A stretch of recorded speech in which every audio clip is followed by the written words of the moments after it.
तर आज आहे अंगारकी चतुर्थी आणि आज जायचं होतं आम्हाला गणपती बाप्पाच्या मंदिरामध्ये. तर आता तुम्ही म्हणाल इथं गणपती बाप्पाच्या मंदिरात जायचे आणि तू जीन्स वगैरे घालून झाली, तर मला मंदिरातून जायचं होतं शॉपिंग करण्यासाठी. आणि ह्या दिवसामध्ये कडक उन्हामध्ये साडी वगैरे वेअर करणं खरंच मला जमत नाही आणि त्याहीमध्ये गाडी चालवणं, टू व्हीलर चालवणं त्यात नाही जमत आहे. मग जे मला कम्फर्टेबल वाटतं, जे मला छान वाटतं त्याच्यात मी ते कपडे वेअर करून मी बाहेर जात असते. तर जाताना पण वेदांनी खूप छान अशी तयारी केली होती. कॅप घातली होती, सनग्लासेस घातले होते आणि प्लस मास्कही लावलं होतं. कारण आता इतका उन्हाळा कडक आहे ना की बाहेर पडणं म्हणजे स्वतःचे पूर्णपणे प्रिकॉशन घेऊनच बाहेर पडलं पाहिजे. थोडक्यात गॉगल घालणं, स्कार्फ बांधणं, कॅप घालणं, कारण लहान मुलांना तर खरंच उन्हाळा खरंच खूप त्रास देतो. तर तिथून निघाल्यानंतर सर्वात प्रथम केली मी गाडीचे ब्रेक टाईट केले, कारण गाडीचे ब्रेक खूप सैल झाले होते. ब्रेक टाईट केल्यानंतर सर्वात प्रथम केले मी पेट्रोल भरण्यासाठी, कारण गाडीतलं पेट्रोलही संपलं होतं. मध्ये आधी बंद पडली तर ती ढकलून आणावी लागली असते, म्हणून सर्वप्रथम गाडीमध्ये पेट्रोल टाकलं.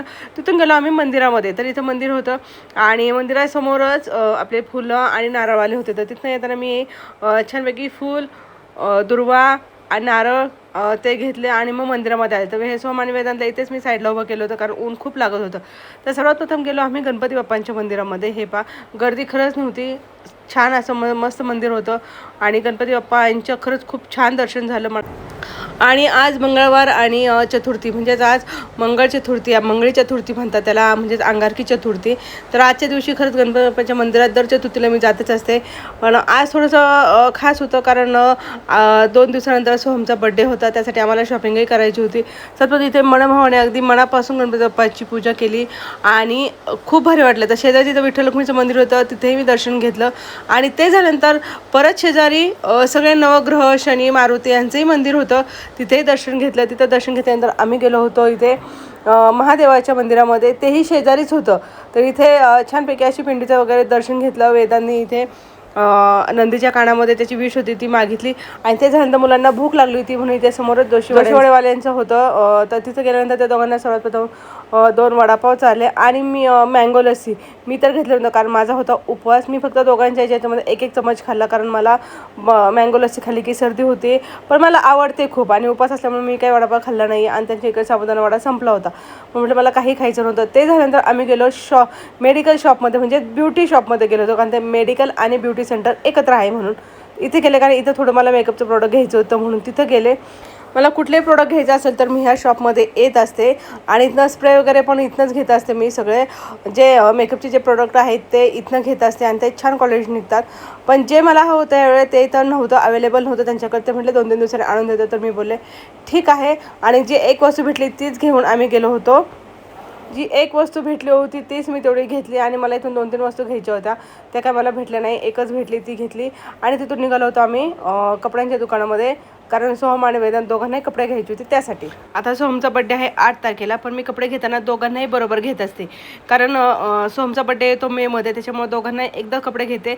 आणि वेदांतचा बड्डे येतो दिवाळीमध्ये, तेव्हाही दोघांना कपडे घेतायचे, कारण दिवाळी पण होते आणि बड्डे पण होतो. मग दोघांनाही त्या एकमेकांच्या बड्डेला कपडे घेत असते, कारण मग वाईट नको वाटायला की मला घेतलं आणि दादाला नाही घेतलं म्हणून. मग दोघांनाही कपडे घेत असते दोघांच्याही बड्डेला.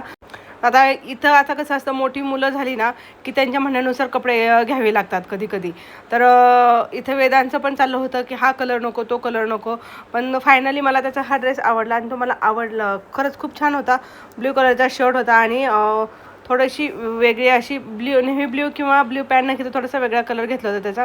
तर वेदांची कपडेही पटकन फायनल केली, कारण त्याला ती कपडे आवडली होती म्हणून. त्याला दिसायला त्याला छान दिसत होती.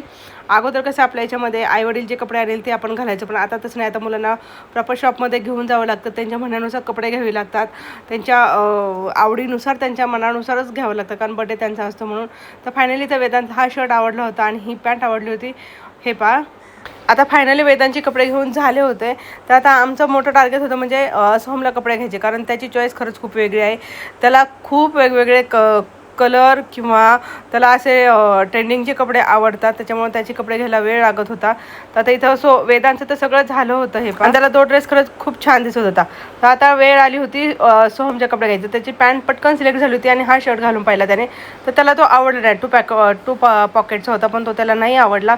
मग शेवटी फायनल त्याने हा शर्ट घेतला, त्याला हा शर्ट आवडला म्हणून म्हटलं चला आता किती ते 5-6 शर्ट घातल्यानंतर त्याला हा शर्ट आवडला.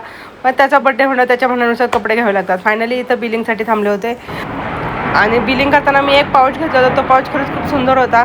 तो आता यात नाही दाखवला त्यांनी, बॅगमध्ये भरला तो मी परत तुम्हाला दाखवेलच तो पाऊच. मला खरंच खूप आवडला. आपण कधी ट्रॅव्हल करताना आपलं मेकअपचं प्रोडक्ट त्याच्यामध्ये ठेवू शकतो असा आहे तो. कारण कसं घाईघाईमध्ये आपण ह्या कप्प्यामध्ये पर्सच्या ह्या कप्प्यात एक त्या कप्प्यात ते असं चांगलं वाटत म्हणून एक तो पाऊच घेतला होता. तो एक खरंच खूप छान होता. आणि फायनली आम्ही निघालो. तर इतकं ऊन लागत होतं ना, प्रचंड प्रमाणात ऊन होतं. आणि आता दुपारचे 1:30 वाजले होते आणि ऊन बघा अफाट ऊन लागत होतं. तर उन्हात बाहेर पडताना खरंच स्वतःची काळजी घ्या. थोड्या वेळाने पाणी प्यायला लागतं, कारण डिहायड्रेशनची शक्यता जास्त आहे. उन्हामध्ये ऊन खूप लागत आहे, त्यामुळे बाहेर जाताना नेहमी काळजी घ्या. लहान मुलांना तर खरंच काळजीने बाहेर, गरज असेल तरच बाहेर पडलं पाहिजे. तर मग चला भेटूया आता पुढच्या ब्लॉगमध्ये. तोपर्यंत टाटा बाय.